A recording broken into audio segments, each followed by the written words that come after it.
देव उठनी एकादशी, वो पवित्र दिन जब चांद रहने की योग निंद्रा के बाद भगवान विष्णु पुनः जागते हैं। कहा जाता है इस एक जागरण से पूरा ब्रह्मांड सक्रिय हो उठता है। रुके हुए काल गति पकड़ लेते हैं और धरती पर शुभता का प्रभाव फिर से शुरू हो जाता है। इसी दिन से विवाह, मांगलिक और धार्मिक कार्यों का शुभारंभ होता है। मंदिरों में संग, घंटियों और भक्ति के स्वर गूंजने लगते हैं और हर घर में दिव्यता की अनुभूति होने लगती है। लेकिन एक एकादशी की सबसे बड़ी विशेषता है तुलसी विवाह, जो इस दिन किया जाता है। भगवान विष्णु के जागरण के प्रतीक के रूप में माना जाता है कि जिस घर में तुलसी विवाह की विधि सही रीति से की जाती है, वहां से नकारात्मक दूर होती है और देवी लक्ष्मी की कृपा स्थायी रूप से वास करती है। तो आज की इस एपिसोड में हम न केवल जानेंगे देव उठनी एकादशी का रहस्य, बल्कि समझेंगे इसका पूरा विधि विधान कि इस दिन तुलसी विवाह कैसे किया जाता है, कौन से मंत्र बोले जाते हैं, क्या सावधानियां रखनी चाहिए और इसका आध्यात्मिक महत्व क्या है। क्योंकि ये सिर्फ एक व्रत नहीं, ये वो क्षण है जब विष्णु और लक्ष्मी के मिलन से सृष्टि में पुनः प्रकाश फैलता है।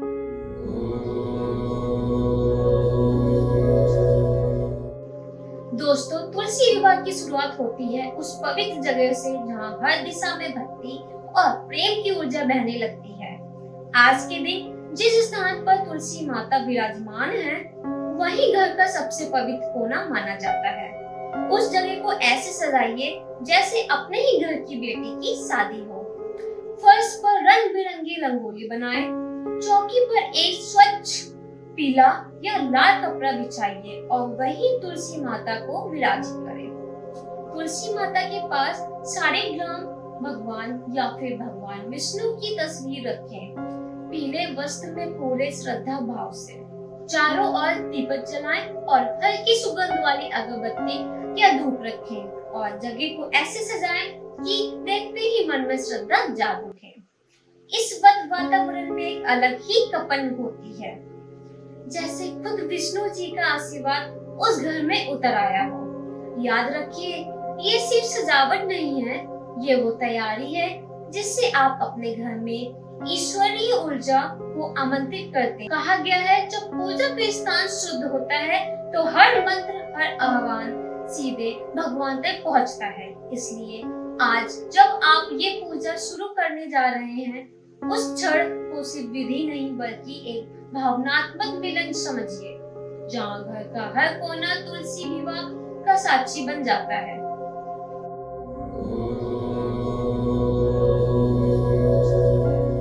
अब शुरू होती है सबसे पवित्र प्रक्रिया, कलश स्थापना। इस स्वच्छ तांबे या पीतल के पात्र में जल भरें, उसमें सुपारी, सिक्का, हल्दी और तिल डालें। ऊपर आम के पत्ते सजाएं और नारियल स्थापित करें। यही कलश भगवान का प्रतीक माना जाता है। आज के दिन चावल का उपयोग नहीं किया जाता क्योंकि ये एकादशी का व्रत होता है। दीपक जलाएं, यदि संभव हो तो घी का दीपक, क्योंकि घी का दीप पूरे वातावरण को सकारात्मक बनाता है। फिर सबसे पहले भगवान गणेश का आह्वान करें ताकि पूजा में कोई विघ्न न आए। गणेश जी को फूल, कुमकुम और मिठाई अर्पित करें और मन में यही भावना रखें कि ये पूजा कोई साधारण कर्म नहीं बल्कि ईश्वर से जुड़ने का माध्यम है।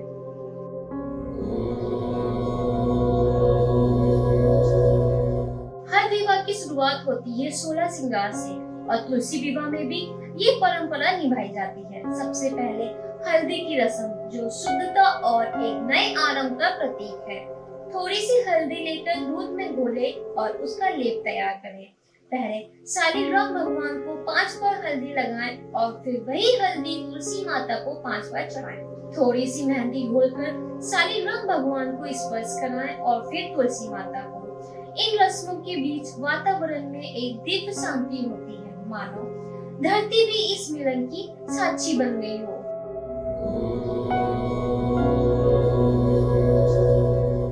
अब आता है वो क्षण जब भक्ति अपने सबसे सुंदर रूप में बदलती है।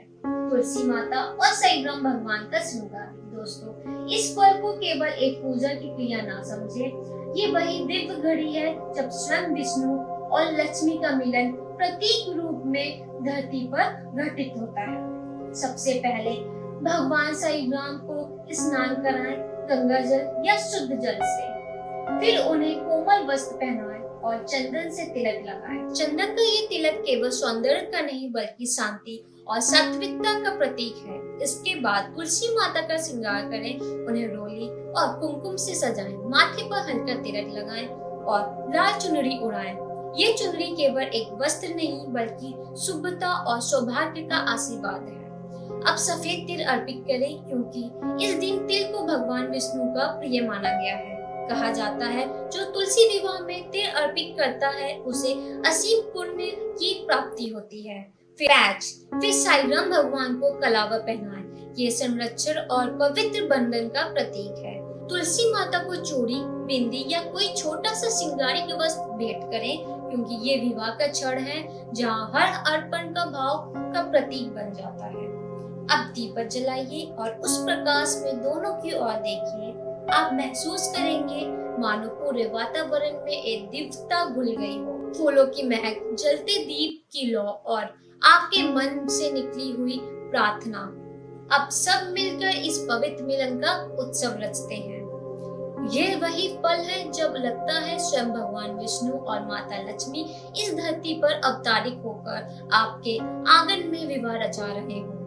हर मंत्र, हर पुष्प, हर दीपक इस दिव्य संगम का साक्षी बन जाता है।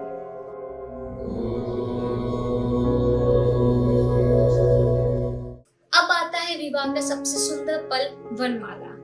पहले एक फूलों की माला तुलसी माता को छुआकर साईं भगवान को पहनाएं, फिर दूसरी माला साईं जी को छुआकर तुलसी माता को पहनाएं। दोनों के बीच एक पीला कपड़ा रखें, उसमें सुपारी और सिक्का रखकर हल्के से बांध दें। यही होता है गठबंधन संस्कार जो 7 जन्मों तक के साथ का प्रतीक है।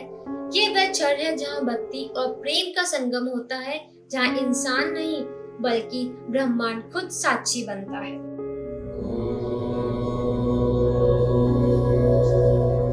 अब समय है 7 फेरे लेने का, जो 7 वचनों, 7 जन्मों और 7 प्रतिज्ञाओं का प्रतीक है।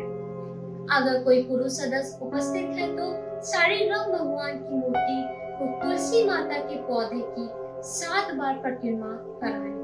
अन्यथा एक नारियल लेकर तुलसी और साईं के चारों ओर 7 बार घुमाएं। हर फेरे के साथ ये भाव रखें कि ये बंधन केवल आज का नहीं बल्कि अनंत जन्मों का है। अब एक सिक्के पर थोड़ा सा सिंदूर रखें और साईं भगवान से स्पर्श कराएं और तुलसी माता को अर्पित करें। फिर वही सिक्का तुलसी माता के गमले में रख दें। यही सिंदूर दर्शाता है कि ये विवाह अब पूर्ण हो चुका है।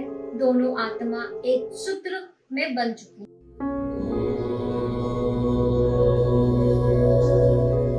अब तुलसी माता का कन्यादान करें। अपने दाएं हाथ में फूल, तिल और कुछ रुपए लेकर संकल्प लें कि अब आप इस विवाह को श्रद्धा से पूर्ण कर रहे हैं। फिर ये वस्तुएं साईं भगवान के चरणों पर रखें। अच्छा, अब भगवान को भोग लगाएं जिसमें फल, तिल और सिंगारे विशेष रूप से रखें। देवउठनी एकादशी पर गन्ना अति शुभ माना गया है, इसलिए पूजा में गन्ने की झोपड़ी या गन्ने की छड़ी अवश्य सजाएं। ये सब वस्तुएं सिर्फ प्रसाद नहीं बल्कि शुभता की ऊर्जा है जो पूरे घर में फैलती है।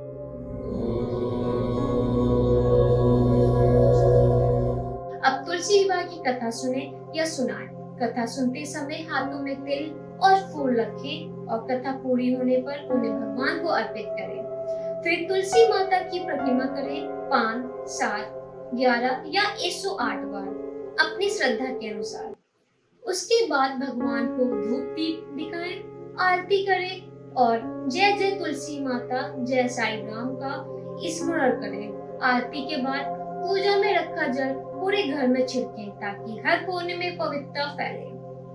पूजा के बाद जो भी सामग्री उपयोग में आई हो, जैसे वस्त्र, श्रृंगार या पात्र, उन्हें दान करना सबसे उत्तम माना गया है। तो दोस्तों, तुलसी विवाह सिर्फ एक पूजा नहीं, ये प्यार, भक्ति और ईश्वरीय का मिलन। तो दोस्तों, तुलसी विवाह सिर्फ एक पूजा नहीं, ये प्यार, भक्ति और ईश्वरीय मिलन का सबसे खूबसूरत उत्सव है।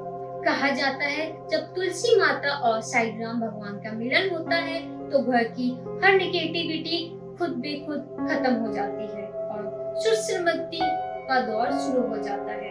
जो भी इंसान पूरे दिल से तुलसी विवाह करता है, उसके जीवन में खुशियां और पॉजिटिविटी स्थायी रूप से बन जाती है।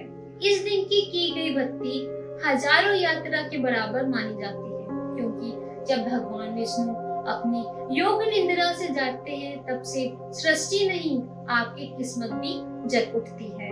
अपने घर की तुलसी को साक्षी बनाकर इस पवित्र विवाह को जरूर करें। यकीन मानिए, इस दिन किया गया हर छोटा कर्म भी बड़ा फल देता है। और हाँ दोस्तों, अगर आपको ये वीडियो अच्छा लगा हो तो लाइक करें, शेयर करें और चैनल को सब्सक्राइब करें।